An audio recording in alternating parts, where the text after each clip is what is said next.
Rayachoti segment రాజకీయం రంజుగా మారింది. జగన్ సొంత జిల్లా కడపలోని ఆ నియోజకవర్గంలో వైసీపీకి ఊహించని షాక్ తగిలింది. అక్కడ సీనియర్ పొలిటీషియన్ అయిన ద్వారకానాథ్ రెడ్డి ఒకసారి ఎమ్మెల్యేగా కూడా గెలుపొందారు. ముఖ్యమంత్రి సొంత మనిషి అయిన ఎంపీ విజయసాయిరెడ్డికి స్వయాన బావమరిది ద్వారకానాథ్. అలాంటాయన తన బావతో పాటు పార్టీకి షాక్ ఇచ్చి పసుపు కండువా కప్పేసుకున్నారు.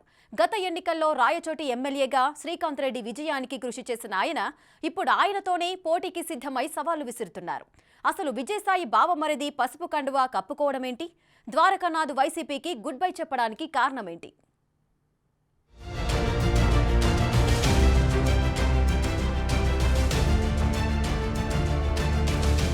మాజీ ఎమ్మెల్యే గడికోట ద్వారకానాథ్ రెడ్డి ఉమ్మడి కడప జిల్లాలో senior politician. Rayachoti MLA Srikanth రెడ్డికి దగ్గరి బంధువు. పైపెచ్చు వైసీపీలో నెంబర్ 2గా ఫీలయ్యే రాజ్యసభ సభ్యుడు విజయసాయిరెడ్డికి ద్వారకానాథ్ సొంత బావమరిది. కాంగ్రెస్ లో తన రాజకీయ ప్రస్థానం ప్రారంభించిన ఆయనకు తర్వాత వైసీపీలోకి వచ్చినప్పటికీ ఎన్నికల్లో పోటీ చేసే అవకాశం దక్కలేదు. గత ఎన్నికల్లో శ్రీకాంత్ రెడ్డి గెలుపులో కీలక పాత్ర పోషించారు. 2019లో రాయచోటి వైసీపీ టికెట్ ఆశించిన ద్వారకానాథ్ రెడ్డికి నిరాశ ఎదురైంది. అయితే తిరుమల తిరుపతి దేవస్థానం బోర్డు చైర్మన్ ఇస్తామని పార్టీ పెద్దలు ఇచ్చిన హామీతో ఆయన శ్రీకాంత్ రెడ్డి విజయంలో కీలక పాత్ర పోషించారు.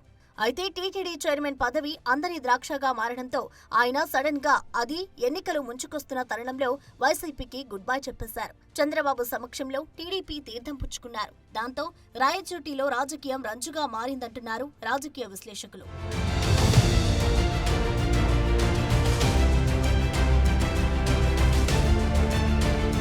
ద్వారకానాథ్ రెడ్డి 1994 ఎన్నికల్లో కాంగ్రెస్ పార్టీ తరపున అప్పటి లక్కిరెడ్డిపల్లె నియోజకవర్గం ఎమ్మెల్యేగా గెలుపొందారు.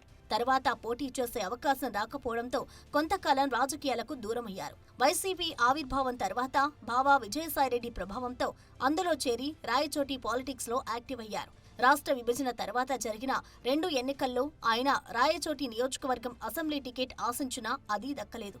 అయినా ఇంతకాలం పార్టీకి విధేయుడుగానే ఉంటూ వచ్చారు. అలాంటిదిప్పుడు విజయసాయి బామ్మర్ది పార్టీకి స్ట్రోక్ ఇచ్చి పసుపు కండువా కప్పుకోవడం వైసీపీకి పెద్ద మైనసే అన్న అభిప్రాయం వ్యక్తమవుతోంది. అయితే ద్వారకానాథ్ రెడ్డి టీడీపీలో చేరికను ఆ పార్టీ మాజీ ఎమ్మెల్యే రమేష్ రెడ్డి వర్గం వ్యతిరేకిస్తోందట. ఈసారి ద్వారకానాథ్ రెడ్డికి టీడీపీ టికెట్ దక్కుతుందన్న ప్రచారాన్ని రెడ్డప్పగారి రమేష్ కుమార్ రెడ్డి శిబిరం జీర్ణించుకోలేకపోతుందట. ఇంతకాలం పార్టీ కోసం పనిచేస్తే కొత్తగా వచ్చిన ద్వారకానాథ్ రెడ్డికి ఎలా టికెట్ ఇస్తారని గుర్రుగా ఉన్నారట. రమేష్ రెడ్డి తన తండ్రి మాజీ మంత్రి ఆర్ రాజగోపాల్ రెడ్డి రాజకీయ వారసుడిగా టీడీపీ ద్వారా రాజకీయాల్లోకి వచ్చారు. పార్టీలో వివిధ హోదాల్లో పనిచేసి 1999 ఎన్నికల్లో లక్కిరెడ్డిపల్లె నియోజకవర్గం నుంచి టీడీపీ అభ్యర్థిగా గెలిచి తొలిసారి ఎమ్మెల్యేగా ఎన్నికయ్యారు. 2004లో ఓడిపోయారు.